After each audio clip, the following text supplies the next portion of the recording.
स्वागत है आप सबका आज के टॉपिक में मल्टी लेवल मार्केटिंग की असलियत क्या है। What is this multi level marketing? ये होता क्या है? नेटवर्क मार्केटिंग कह लो, चेन मार्केटिंग कहते हैं कई लोग, कहीं इसको पिरामिड स्कीम कहते हैं, कहीं इसको स्कीम स्कैम स्कैंडल कहते हैं। वास्तव में मैं अपने ओपन हाउस वर्कशॉप्स और मेरे बड़े ब्रांड जो मेरे क्लाइंट्स हैं, आज देश में जितने बड़े ब्रांड्स हैं वो लगभग सब के सब मेरे क्लाइंट्स हैं, उनके साथ में मैं काफ़ी बिजी था। मैं इस तरफ जाना ही नहीं चाहता था। इस इंडस्ट्री पे कई सवाल उठाए जाते हैं, मैं थोड़ा अपने आप को दूर रखता था। आज मैं आपको इस industry multi level network marketing का निष्पक्ष रूप से दोनों पहलू देना चाहूँगा। वैसे देखा जाए तो मल्टी लेवल मार्केटिंग एक सोचा समझा सैद्धांतिक फिलोसॉफिकल साइंटिफिक प्रोसेस है एक प्रोडक्ट गुड्स एंड सर्विसेज को मार्केट करने का। मल्टी लेवल मार्केटिंग एक अपने आप में बहुत अच्छी इंडस्ट्री है, लेकिन क्यों उसका नाम खराब है, क्यों लोग नहीं ज्वाइन करना चाहते? देखिए, दो प्रकार की चीजें हैं। या तो कोई स्कीम स्कैम वाली कंपनी आ जाती है, जैसे वो शारदा स्कैम या जैसे वो स्पीक एशिया, या और भी अभी पीछे एक कंपनी आई थी जो बाइनरी के साथ आई थी, भयंकर विस्फोटक रूप से फैली, कई करोड़पति उन्होंने बनाए और रातों रात अचानक गायब हो गई। ऐसे एक्सपीरियंसेस ही आपको तंग करते हैं और परेशान करेंगे। ध्यान दीजिएगा, स्कीम और स्कैम इन्होंने मल्टी लेवल मार्केटिंग का नाम खराब कर दिया, वरना ये फुल प्रूफ पावरफुल एक ऐसी इंडस्ट्री है जो दुनिया में सबसे ज़्यादा तेजी से सबसे अच्छे स्टेबल करोड़पति तैयार कर सकती है। ध्यान दीजिएगा, मल्टी लेवल मार्केटिंग बुरी नहीं है, इसमें दो चीज़ें खराब है। या तो वो कंपनी खराब है जो इसी माइंडसेट से आती है कि पैसा लूटो और निकल लो, या वो लोग जो फेलियर हो गए, इसमें सफल नहीं हो सके, बाहर जाके इसकी इतनी निंदा करते हैं और वो चाहते हैं कि आप ना जाएं, क्योंकि वो सफल नहीं हो सके इसलिए वो आपको भी सफल नहीं देखना चाहते। जिस प्रकार चैनल डिस्ट्रीब्यूशन एक प्रोसेस होता है, ऐसे ही मल्टी लेवल मार्केटिंग भी, नेटवर्क डिस्ट्रीब्यूशन भी एक प्रोसेस है। इसमें डिस्ट्रीब्यूटर्स इंडिविजुअल्स होते हैं जो सीधा मैन्युफैक्चरर से जुड़ते हैं और कंज्यूमर को माल पहुंचाते हैं। अब तो हमारे देश की सरकार ने भी इसको मान्यता दी है और हमारी देश की सरकार भी इसके लिए रेगुलेशंस लेके आई है। आपको ध्यान देना है कंपनी ज्वाइन करने से पहले कि वो कंपनी ठीक है कि नहीं है। आप लोगों ने मुझसे इतनी डिमांड करी इस सब्जेक्ट पे, इतनी डिमांड करी, आज मैं आपको फुल प्रूफ मेथड शेयर करता हूं कि कंपनी को समझिए पहले तीन चीजों से। पहला है कंपनी का पीपल एंड फिलॉसफी। जब आप कंपनी ज्वाइन करते हैं, जाते ही ये मत देखिए कमाई कितनी होने वाली है, जाते ही ये मत देखिए कितनी जल्दी करोड़पति बन जाएंगे, जाते ही देखिए कंपनी के पीपल और फिलॉसफी कैसा है। फिलॉसफी मतलब उस कंपनी का सिद्धांत क्या है, क्या उस कंपनी के पास एक बाइंडिंग फोर्स है जिसके कारण लोग जुड़ चुके हैं, क्या उस कंपनी के पीपल में कल्चर बहुत अच्छा है, क्या वो कंपनी के पीपल में उनका लीडरशिप बड़ा शानदार है, क्या कंपनी के पीपल के अंदर ट्रेनिंग की मेथोडोलॉजी और ट्रेनिंग के प्रोसेस पे बहुत जोर दिया जा रहा है। जिस नेटवर्क मार्केटिंग कंपनी के अंदर लर्निंग एंड डेवलपमेंट और ट्रेनिंग पे फोकस नहीं किया जाता, सावधान, वो कंपनी ज्यादा चलेगी ही नहीं। जिस कंपनी में केवल बार बार प्रॉफिट की बात की जा रही है, प्रॉफिट की बात की जा रही है और कल्चर केवल प्रॉफिट प्रॉफिट प्रॉफिट की बात कर रहा है, फिलॉसफी या कोई पर्पस नहीं है जिस कंपनी का, जिस कंपनी के अंदर जो मैन पावर, जो उनके पीपल हैं, वहां पे अगर जाते ही आपको मिलकर के लोगों से अच्छा नहीं महसूस हो रहा, आपको देखिए लालची लोग तो नहीं दिखाई पड़ रहे आपको, मैं पूछना चाहता हूं, जहां आप जा रहे हैं हर समय पैसा पैसा पैसा तो नहीं कर रहे केवल, वो सपने होना एक अलग बात है, लेकिन कंपनी को किसी कारण से रन करना जो कि एक बाइंडिंग फोर्स बन जाता है ऑर्गेनाइजेशनल बिलीफ का, जहां पे लोग इकट्ठे जुड़ जाते हैं, बिना तनख्वाह के भी लोग मिलना चाहते हैं, बिना तनख्वाह के भी अपनी जेब से पैसा खर्च करके लोग आना चाहते हैं क्योंकि आके अच्छा लग रहा है। मल्टी लेवल मार्केटिंग के अंदर आप सफल हो या ना हो, लेकिन अगर वहां पे ट्रेनिंग अच्छी हो रही है आपकी, वहां पे लोग अच्छे हैं, उसकी फिलॉसफी, उसकी रूट्स बड़ी कैरेक्टर पे आधारित है, मोरालिटी पे आधारित है, वहां पे honesty, integrity, character, principles, values, ethics, इन पे बड़ा फोकस दिया जा रहा है, तो अगर आप विफल भी होगा तो भी कोई बात नहीं, आपको नेटवर्क मार्केटिंग जरूर ज्वाइन करना चाहिए क्योंकि ये आपकी डेवलपमेंट में बड़ा फोकस करेगा। इनफैक्ट अगर मेरी अपनी संतान होगी, मैं उसको भी नेटवर्क मार्केटिंग में कम से कम कुछ समय के लिए जरूर भेजूंगा, क्योंकि इससे इतना डेवलपमेंट हो जाता है जहां पे पीपल अच्छा हो और फिलॉसफी अच्छा हो, उन लोगों के बीच में आपका अपना ग्रोथ बहुत हो जाएगा। आप सफल हो या ना हो कोई समस्या नहीं है।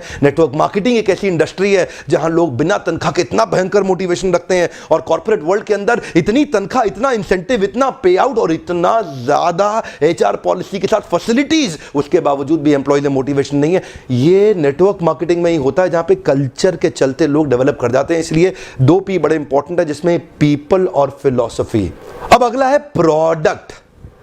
अब विफल होता क्यों है? क्योंकि स्कीम स्कैम होता है, इतने सारे स्कैंडल्स हुए चले जा रहे हैं, एक के बाद एक, एक के बाद एक, एक के बाद एक। वो स्पीक एशिया आया, वहां मेरा 1-2 लाख रुपए कमा भी गया, लेकिन अचानक वो कंपनी गायब हो गई। आपको पता, बहुत बड़ा स्कैंडल हुआ।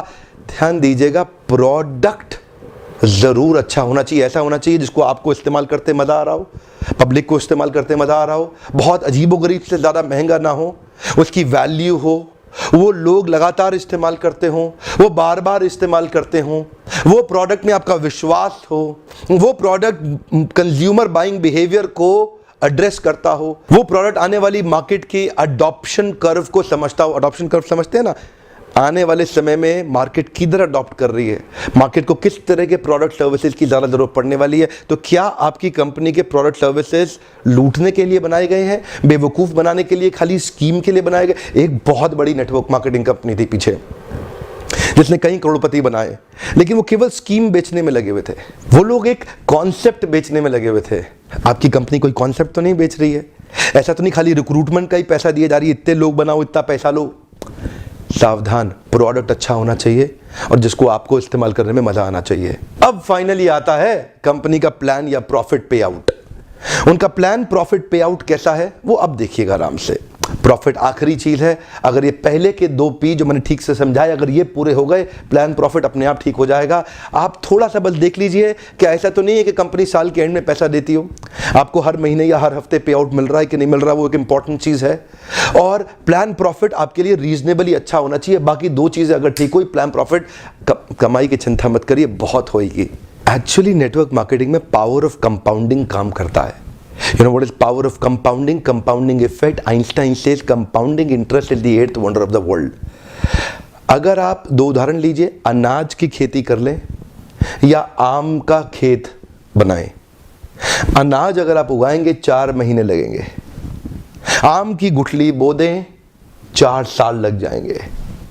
अनाज तो फट फट फट फट फट फट फट मिल जाएगा, आपका काम खत्म, 4 महीने में दोबारा प्रोसेस चालू। लेकिन आम की गुठली एक बार बोई 4 साल तक हो सकता है कुछ ना मिले आपको, लेकिन उसके बाद मिला तो अगले 200 साल तक आम मिलता रहेगा, मिलता रहेगा, मिलता रहेगा, मिलता रहेगा। यही है नेटवर्क मार्केटिंग।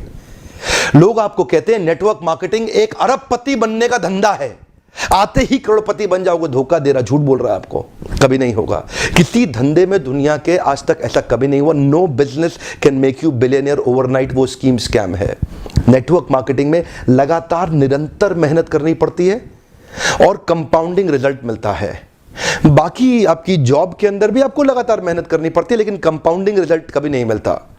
यही एक फर्क है बस नेटवर्क मार्केटिंग में आपकी किसी और बिजनेस के अंदर, जॉब्स के अंदर। चार्टर्ड अकाउंटेंट बनना आसान है क्या? कंपनी सेक्रेटरी बनना आसान है क्या? आईएएस ऑफिसर बनना आसान है क्या? आप आईआईटी जेईई की तैयारी कर रहे हैं, बहुत आसान लगता है क्या आपको? आप एम्स मेडिकल इंजीनियरिंग कॉलेजेस की जितने एग्जामिनेशन की तैयारी हो रही है, इंटरनेशनल मैनेजमेंट कॉलेज, आसान है क्या? आसान तो कुछ भी नहीं है जीवन के अंदर। लेकिन क्योंकि आप पहले आप पढ़ नहीं पाए या कुछ नहीं कर पाए, यहां पे पढ़ा लिखे हैं तो अच्छी बात है, नहीं पढ़े लिखे तो भी काम चल सकता है। आपकी मेहनत चाहिए। नेटवर्क मार्केटिंग मेहनत करने वालों का धंधा है। वो जो आपको बोलता है ना, आजा आजा आजा आजा, तेरे नीचे 2 जोड़ ले, वो 2 के नीचे वो 2 जोड़ते जाएंगे, वो 2 के नीचे 2 के नीचे 2 जोड़ते चले जाएंगे, तू अरबपति बन जाएगा। वो बोलेगा आपसे 2 जोड़ 2 जोड़, जल्दी बनाएगा 2 करोड़, 2 जोड़ 2 जोड़, मिलेंगे जल्दी 2 करोड़। हाँ, ये बेवकूफ बनाने का धंधा है। यकीन मानिए, अगर आपको भी कोई ऐसा कह रहा है ना कि तू नेटवर्क मार्केटिंग में आ जा और तेरे सारे सपने पूरे हो जाएंगे, नहीं होगा। नेटवर्क मार्केटिंग में आने के बाद कंसिस्टेंटली मेहनत करनी है। मैं एक और वीडियो बनाने वाला हूं जहां पे मैं आपसे शेयर करूंगा कि नेटवर्क मार्केटिंग में सफल होने के लिए किन 3 चीजों की आवश्यकता है। वो किया आप निश्चित रूप से सफल हो जाएंगे। लेकिन आज पहली बार कैमरा के सामने आकर के मैं नेटवर्क मार्केटिंग के फेवर में खुल के समर्थन में आया हूं। अगर आप विफल हो जाए ना तो भी कोई बात नहीं, उम्र की शुरुआत के समय में किसी एक अच्छी कंपनी को पकड़ के MLM जरूर ज्वाइन कर लो। विफल होने में भी कोई समस्या नहीं, क्योंकि वहां पे लर्निंग आपके लिए बहुत हो जाएगी। ये इंडस्ट्री आपको अंदर से ताकतवर बना देगी। जिंदगी में कहीं भी जाओगे उसका लाभ प्राप्त करोगे। क्या फर्क पड़ता है? गलत लोग तो हर इंडस्ट्री में मिलेंगे आपको, इस इंडस्ट्री में भी मिलेंगे। इंडस्ट्री से अपना विश्वास मत उठाइए। यहां पे गलत लोग और गलत कंपनी को बहुत सटीक रूप से ध्यान से पहचानने का प्रयास करिए, वरना इस इंडस्ट्री के तो कई फायदे हैं जो मैं आपको भी शेयर करना चाहता हूं। पहला फायदा, इस इंडस्ट्री में आप अपनी तनख्वाह का चेक खुद ही लिखते हैं। अगर आप मेहनती हैं तो आपका रोजगार सुरक्षित है। बहुत ही छोटी इन्वेस्टमेंट के साथ बड़ा रिटर्न आप प्राप्त कर सकते हैं। एंटरप्रेन्योरियल मेंटालिटी के लिए फ्रीडम ऑफ टाइम एक बड़ी ताकत होती है। आप सीमित नहीं है एक गांव, शहर या राज्य तक, कहीं भी ट्रैवल करके ओपन मार्केट में किधर भी आप धंधा बिल्ड कर सकते हैं। यही एक इंडस्ट्री है जहां पे आप इतने मित्र, इतने रिलेशन, नए परिवार, नए संबंधों में जुड़ सकते हैं और आपको सम्मान तो इतना मिलेगा जो बड़े बड़े नेता या अभिनेता को भी नहीं मिलेगा। एक बार मेहनत कर ली, कमाई होती जाएगी। इतनी रिकरिंग रेवेन्यू मॉडल होगी कि भगवान ना करे आपको कुछ हो जाए, पर आपकी आय सुरक्षित रहेगी, अपने आप पैसा आता रहेगा। और तो और इस बिजनेस के अंदर आपकी एज, रिलीजन, सेक्स, कास्ट और एजुकेशन, इसका बहुत ज्यादा महत्व नहीं रह जाता। इन पांचों की आपको चिंता करने की आवश्यकता नहीं। नेटवर्क मार्केटिंग के धंधे के अंदर सिर्फ एक ही समस्या आती है, क्या आपका साइकोफिजिकल नेचर उसको मैच करता है कि नहीं करता। इसको अचीव कैसे करना है इसके ऊपर भी मैं एक वीडियो बनाऊंगा, पर आपका साइकोफिजिकल नेचर अगर इसको मैच नहीं करता तो आपको इसको अचीव करने में दिक्कत आएगी। साइकोफिजिकल नेचर का अर्थ क्या होता है? इसमें action man, people man, process man, idea man, मेरे लीडरशिप फनल में मैं इस पर बहुत डिटेल में बात करता हूं। देखिए, आपको अपना साइकोमेट्रिक असेसमेंट कराना चाहिए। साइकोमेट्रिक एनालिसिस होता है हर एक इंसान का, जिससे आपका साइकोफिजिकल नेचर निकल के आता है। साइको मतलब साइकोलॉजिकल, फिजिकल मतलब फिजियोलॉजिकल। आपको अपना साइकोलॉजिकल और फिजियोलॉजिकल नेचर समझना चाहिए कि आप नेटवर्क मार्केटिंग के धंधे में सफल होंगे कि नहीं होंगे। बहुत सारे लोग, उनका नेचर मैच नहीं करता इस बिजनेस को, वो फिर भी इसमें घुस जाते हैं, इसलिए असफल हो जाते हैं। अपनी की कॉम्पिटेंसीज को आइडेंटिफाई करना चाहिए। आप देखते हैं जितने बड़े कॉर्पोरेट्स हैं ना, वो पहले कॉम्पिटेंसी मैपिंग और कॉम्पिटेंसी एनालिसिस करते हैं। हमारे यहाँ क्योंकि लोग कम पढ़े लिखे रहते हैं और आपको एक नेटवर्कर आएगा और आपको फट फट फट बोलेगा, अरे तू अरबपति बन जाएगा, आजा आजा मेरे साथ जुड़ जा, चेन बनाएंगे, ऐसा करेंगे वैसा करेंगे, जनरेशन प्लान, बाइनरी प्लान, सब समझाएगा आपको। लेकिन अगर आपका नेचर ही नहीं सूट करता उस धंधे को, तो आप सफल होंगे ही नहीं। क्योंकि देखिए, मेरा काम है आपको ईमानदारी से बताना। आप डिटेल में जानना चाहते हैं तो आप लीडरशिप फनल में कई हमारे साथ में एमएलएम के लीडर्स भी आते हैं, they also come and attend. आपको भी अपने ऊपर इन्वेस्ट करना चाहिए, क्योंकि आपकी इन्वेस्टमेंट अपने आप कमाई देके जाएगी, आरओआई तो आपको मिल जाएगा। क्योंकि लीडरशिप फनल, एमएलएम क्या है? MLM is all about leadership. MLM is building a powerful downline. MLM is about having great relation with your upline. MLM is about continuous learning, ताकि आप अपने प्रोडक्ट को प्रोस्पेक्टिंग और फॉलो अप करके अपने माल को बेच सकें बड़ी कम्युनिटी के साथ में, अपनी शक्तिशाली डाउनलाइन के साथ में। ध्यान दीजिएगा, लेकिन ये आप तभी कर पाएंगे जब आपका साइकोफिजिकल नेचर मैच करेगा। एक तो व्यक्ति होता है एक्शन मैन। अब एक्शन मैन कौन है? एक्शन मैन वो है जो एम्बिशंस पे काम करता है, एस्पिरेशंस पे काम करता है, राइट नाउ, राइट हियर। ये डिसाइसिव होता है, इसकी स्पीड बहुत तेज होती है, ये बड़ा गोल ओरिएंटेड होता है। इनके कुछ और कीवर्ड्स हैं: high energy, moving ahead, efficiency, productivity, performance, objectivity. Decisions में बहुत तेज होते हैं, चेंज, अचीवमेंट, चैलेंजेस और रिस्पॉन्सिबिलिटी की बातें करते हैं। एक्शन मैन बहुत ज्यादा सूट करता है एमएलएम की इंडस्ट्री के अंदर। 4 प्रकार के लोग होते हैं, मैं 3 और के बारे में थोड़ा सा बता देता हूं आपको। दूसरा व्यक्ति है प्रोसेस मैन। ये थोड़ा सिस्टम ओरिएंटेड होता है, ये थोड़ा प्रोसेस ओरिएंटेड होता है, ये थोड़ा फैक्ट्स पे चलता है, सपनों पे नहीं चलता, सपनों की दुनिया में नहीं घूमता। इसको डेटा चाहिए, इसको लॉजिक्स चाहिए, इसको नंबर चाहिए, इसको एनालिसिस चाहिए। ये काम करेगा खाली फैक्ट्स पे, ये बिल्कुल भी इमोशनल नहीं होता, ये स्टेप बाय स्टेप ही चलना पसंद करता। इससे आप बड़ी बड़ी बातें करोगे, आपको पसंद नहीं करेगा। कुछ और इसके कीवर्ड्स हैं: procedure, planning, organizing, testing, continuous analysis, systematic step by step, logical cause and effect. अब ये जो लॉजिकल कॉज एंड इफेक्ट और सिस्टमैटिक स्टेप बाय स्टेप वाले लोग हैं, ये नेटवर्क मार्केटिंग में चलेंगे कैसे? ये सफल नहीं हो सकते। एक्चुअली आपके अंदर एक छुपा हुआ व्यक्ति है, उस व्यक्ति को पहचानना है ताकि आप सही इंडस्ट्री में तो प्रवेश करें। और अगला होता है पीपल्स मैन। ये पीपल्स मैन कौन है? इसको रिलेशन बनाना बड़ा अच्छा लगता है, ये थोड़ा इमोशनल होता है, ये collaboration, cooperation, coordination, togetherness, team bonding, team spirit, happily ever. ऐसा आदमी सेल्स करने में तेज नहीं होता, लेकिन संबंध बनाने में अच्छा होता है। तो आपको समझना है कि आपका नेचर क्या है। और चौथे प्रकार का आदमी है आइडिया मैन। आइडिया मैन कौन होता है? जो थोड़ा नए आइडियाज लेके आता है, क्रिएटिव होता है, ऑल्टरनेटिव होता है, कभी भी स्टक नहीं होता, नई पॉसिबिलिटीज की बात करता है, नए सॉल्यूशंस बनाता है, इनोवेशन की बात करता है, कभी फंसता ही नहीं है, बार बार सॉल्यूशन की बातें करेगा, नए नए तरीके अप्लाई करेगा, और वो होता है आइडिया मैन।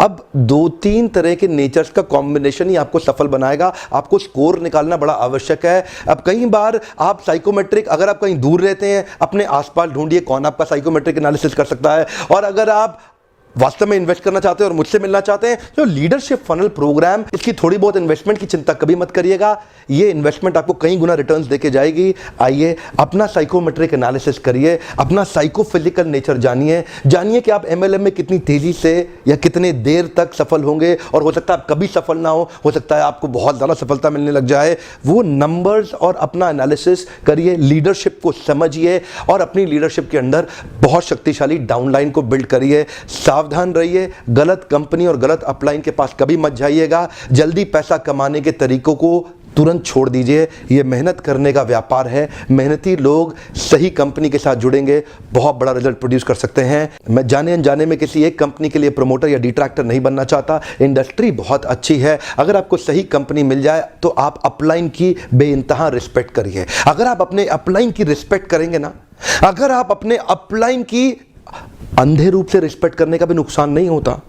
हो सकता है कि वो अपलाइन उतना कॉम्पिटेंट ना हो, लेकिन आपका फायदा हो जाएगा। अपलाइन की रिस्पेक्ट करना बहुत जरूरी है, नहीं तो आपको इस प्रोसेस का कभी लाभ नहीं होगा। अपने अपलाइन से सीखिए। मैंने देखा है कई लेस कॉम्पिटेंट लोग भी अगर अपलाइन की प्रॉपर्ली रिस्पेक्ट करते हैं तो उनका बिलीफ सही डेवलप होता है और वो फेथ और कॉन्फिडेंस उनको जल्दी सक्सेस दिलाता है। अपलाइन की रिस्पेक्ट करना ये भी एक सफलता का बड़ा मंत्र है। इसमें सफलता के 3 सूत्र मैं जल्दी ही शेयर करने वाला हूं। वीडियो देखने के लिए आपका बहुत बहुत धन्यवाद।